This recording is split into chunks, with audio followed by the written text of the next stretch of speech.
Más adelante, una actualización sobre el edificio de acero y dónde salió mal. Te decimos lo que salió del reporte. Y los incendios alrededor del área siguen provocando problemas. Te daremos lo último enseguida. Y hemos tenido algunos días más frescos últimamente, pero vuelve el calor intenso. Tendré esos detalles en Solo Camino. La noticia en español empieza ahora.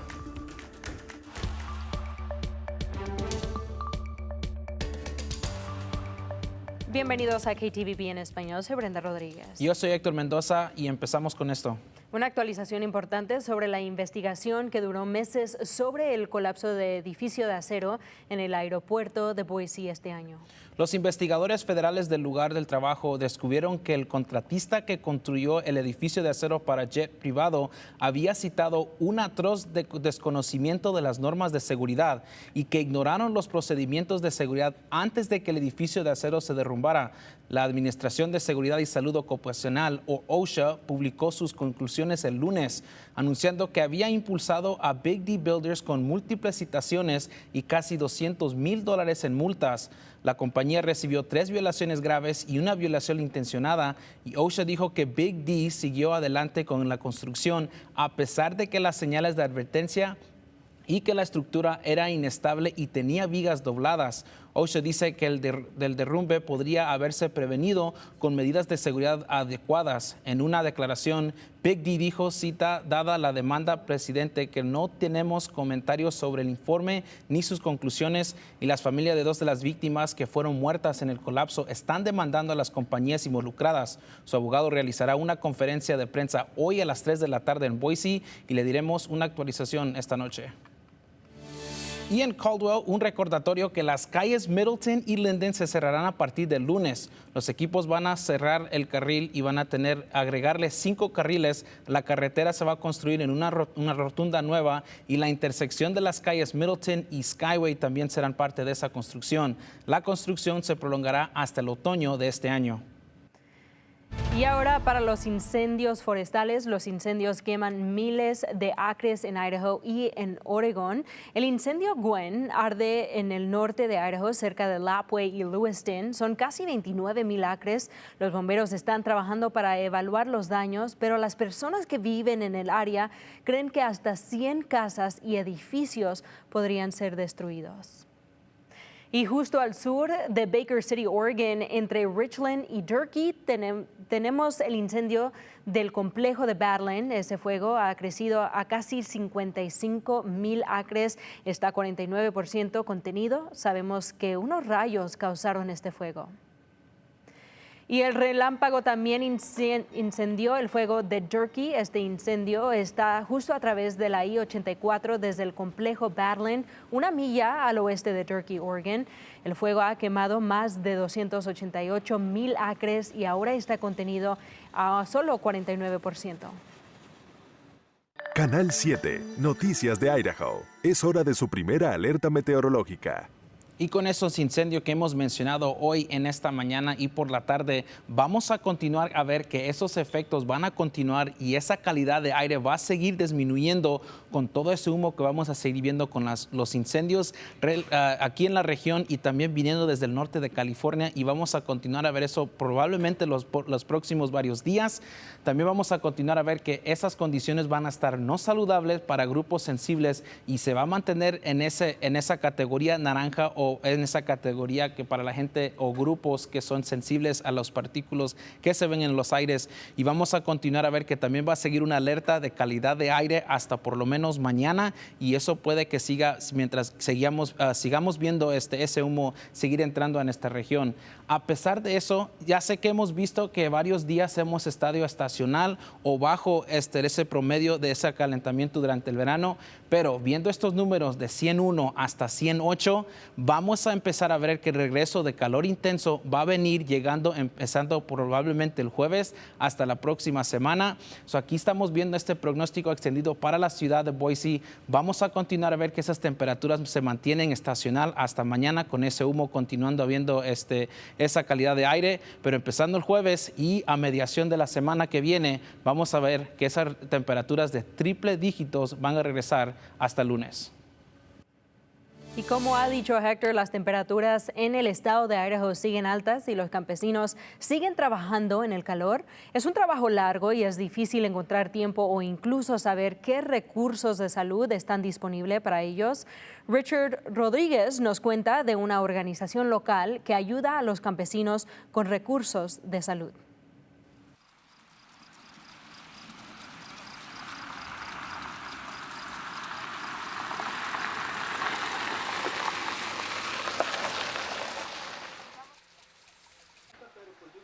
Mi nombre es Alexander Domínguez. Yo trabajo por el Departamento de Salud, Central District Health. Estoy trabajando con el programa de diabetes, de prevención de diabetes y de cáncer.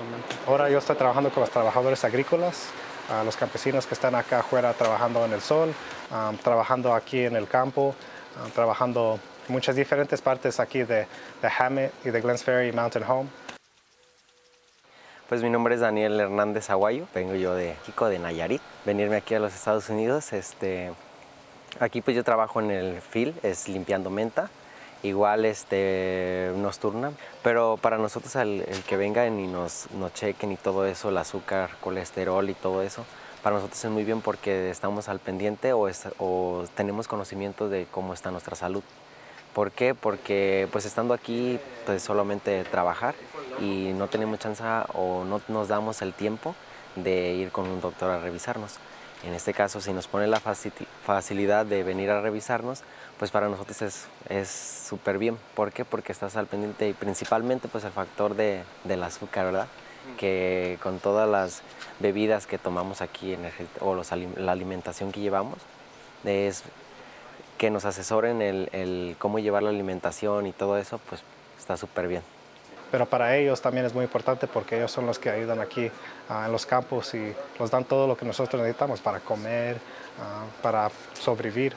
Y yo crecí aquí en Mountain Home, yo también trabajaba en los campos y es algo que para mí me da motivación para ayudarlos porque yo sé lo que mis padres también tenían que, cuando ellos no tenían estas necesidades y esta información o recursos para ellos, también ellos no tenían esta oportunidad para verse y chequearse. También mis hermanos, hermanas, también ellos que no tenían estas oportunidades. Yo quiero ayudarles a toda la comunidad para estos exámenes de salud que son gratis y también para las otras cosas que nosotros tenemos aquí en Central District Health.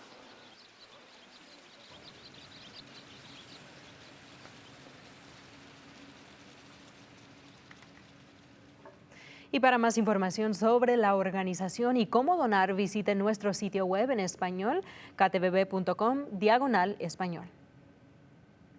Y con el mes de julio terminando, ya viene el tiempo de escuela, también viene el tiempo de comprar útiles. Es una cosa que puede ser muy difícil para las familias.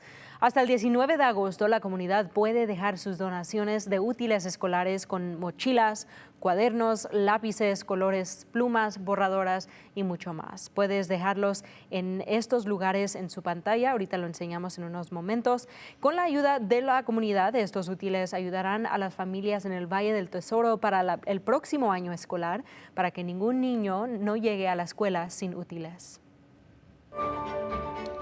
Y la nativa de Caldwell, Alyssa Mendoza, hizo su debut olímpico esta mañana y hubo una reunión para ver a Alyssa entrar al ring olímpico. Mendoza es la boxeadora más joven del equipo de Estados Unidos y la primera de Idaho en llegar a los Juegos Olímpicos.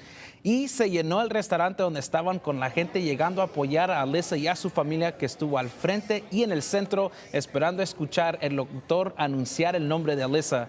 También llegó el alcalde de Caldwell, Jerome Wagner, junto con algunos policías y bomberos brindando apoyo a la familia, y cuando entró la boxeadora, la gente se emocionó. Es algo que nos orgullece mucho, especialmente aquí a la gente de Idaho, porque normalmente no nos toca eso, ¿verdad? Escuchar el nombre de Idaho, de Caldwell, que es algo que nos llena mucho el corazón a todos. Toda la gente que estaban aquí, había mucha gente aquí, todos gritaron mucho fuerte cuando dijeron Idaho. Por esto es porque tenemos mucho, estamos muy orgullosos de nuestro estado, cosas así, entonces tenemos mucho de esto para escuchar nuestro estado en este tiempo de los Olímpicos de París. Y la boxeadora de 20 años saltó a una ventaja de 3-2 después del primer salto, antes que Samadova, su contrincante, recibiera el visto bueno en la segunda salto de 4 a los 5 jueces. Mendoza respondió con un tercer asalto masivo para sellar el trato, recibiendo la ventaja para el cuadro final de cada juez, ganando su primera pelea olímpica. Y con eso, Alyssa Mendoza se dirige a los octavos de finales y Mendoza avanzará a enfrentar a una boxeadora de Brasil a las 8:18 a.m. aquí en tiempo de Idaho el viernes 2 de agosto, y la pelea del segundo asalto se transmite en vivo en Peacock, y también tenemos toda esta información aquí en nuestro sitio web. Y una cosa, déjate digo rápidamente, de verdad no sé mucho de boxing, ¿verdad? Pero aquí nomás me estuve mordiendo las uñas cada ratito hasta que anunciaron que fue ella la que ganó, y ya todo el mundo nos emocionamos. Hubiera visto cuando estuve allí en el restaurante, cuando la pusieron ahí, sí, levantó la mano así, y cuando dijeron Alyssa ganó, el del color rojo, sí, todos se levantaron a abrazarse, a gritar, y todo nervioso, pero estuvo muy emocionante estar ahí. Y estamos viendo todos sus mensajes ahorita en nuestro Facebook. Puedes encontrar todos los detalles, vamos a seguir sus historias, y también puedes encontrar toda esta información en nuestro sitio web ktvb.com/español.